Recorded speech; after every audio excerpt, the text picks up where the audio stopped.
በሰዓት ደግሞ አብርሽን ገንዘብ አምጣ ብሎ መጠየቅ በጣም ከባድ ነገር ነው እና ለዛ ነው ሲደብረን ሲና አብርሽ ከደብረን ነው አብርሽን የሚረዳን ያ ነገር ነው እናቴ እንጂ የሆነ ችግር የለብንም። እናት አታስቡ።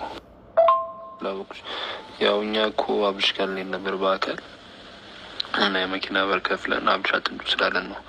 ከዛ በኋላ ደግሞ ያው አላስችል ስላለን አብርሽ ጋር ላይ ነበረ።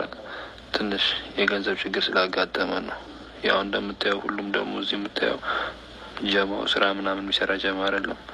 አብዛኞቻችን ስራ እንሰራም ተመርጋ ምናምን ቁጭ ያለው እና በዛ ችግር ነው እንጂ አብርሽ ጋር ሁላችንም ሄድ እንፈልጋለን። አብርሽን ብናየው ደስተኛ ሄደን ብናገኘው የዛ ችግር ስላለብን ነው እንጂ ሁለት ሰው ማሚላክ ነው ዛሬ ራሱ የገንዘቡ ኬት ተብሎ መሰለሽ እና የሰዎች ይላክ ነው ከገንዘብ ችግር እንጂ ያለብን ያንም ችግር የለብንም እናቴ።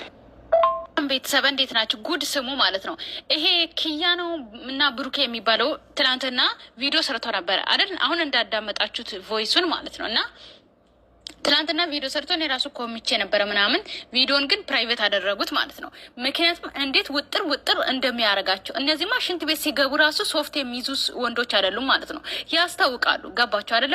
ውጥር ነው የሚያደርጋቸው እና ማለት ነው። ቤተሰብ እንዴት ልበላችሁ፣ ይሄ ኪያ የተባለው ማለት ነው አብርሽ ነበር የሚረዳቸው። ሲጀመር የቡታጀራ ወጣቶች ማለት ነው አብርሽ ነው የሚረዳቸው። የሚገርማቸው ነገር ማለት ነው። እና አብርሽ ብር መላክ አቆመ ማለት ነው። ገባቸው? አብርሽ ማለት እንደዚህ አይነት የዋህ ደግ ማለት ዩቱብ ከፍተው ከመስጠትም ይልቅ ደግሞ ይረዳቸዋል። ገባቸዋል? ሁሉን ተመርቆ ነው ቁጭ ያሉት ማለት ነው። ግን የእነሱ ታናሽ ነው አብርሽ ማለት ነው። እነሱን ይረዳቸዋል። ገባቸው አይደለ? ተመርቆ ቁጭ ብሎ ስራ የላቸውም። ስለዚህ አብርሽ ግን አሁን አያችሁት አይደለ? ሰው ብር ሲኖራችሁ ይወዳችኋል፣ ብር ሳይኖራችሁ ደግሞ ይጠላችኋል የሚባለው ነገር እውነት ነው።